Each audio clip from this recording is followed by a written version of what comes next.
wish to speak, that they want to give them the right to speak. So I'm trying to understand, how do we get to this point where everything's been done, and then the legal eagles get a hold of this, and they say, oh no, sorry, can't approve it, and now they're out of time, because they can't undo it, because everything waited until the very end. Meaning if they had been told in, I think, the clerk's office, didn't I see the clerk's office here? Where's Mr. Montalvo? Oh, all right, sitting over there. The clerk's office told them back in, I think it was April or May, April, that it was sufficient as to form. And they then proceeded to do what they can do to comply with the process. Help me. Well, first of all, I want to correct something.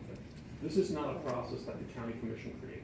It's a process of actually the voters, and it's a process of hundreds of thousands. Oh, it was put on the ballot? It's in the charter. And all of these things were ballot questions, amendments from Charter Review Task Force, amendments that went to the voters. The voters created this process. And that's the process they created. Now, the process that you're describing is the process the voters especially moved away from in 2002 and 2008. Back in 2002 and 2008, the charter read differently. In fact, the issues of misleading ballot questions were taken out of the hands of the county commission because petitioners didn't want the county commission drafting the ballot question. And so the voters said, we're going to put that responsibility to get it right the first time on the petitioners. And the voters voted on that. By the way, I think that vote was over 100,000 affirmative votes to actually change the charter, prohibit the county from taking that first look that everybody now thinks it should have had, and then only look at it at the back end.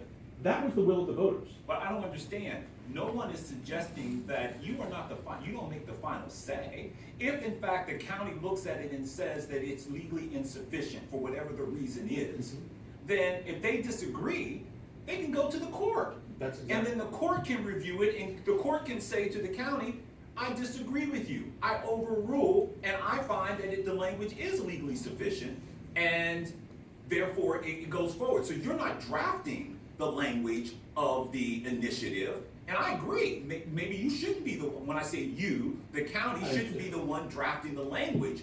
Let the persons who's actually putting it forward draft the language, but you tell them, for example, the problems. It's not constitutional.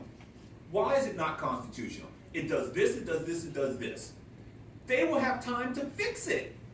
But the way we have it now, it's almost like, and this is not directly to you, obviously, or to our board, or to the voters who may have actually approved this, but it's like a gotcha. It's almost like we're gonna sweat, we're gonna work hard, we're gonna do all the things that we think we need to do because we're of the mindset that we did all the things that we're supposed to do. And then at the very end, someone's gonna come in and say, nope, insufficient. I understand that, Your Honor.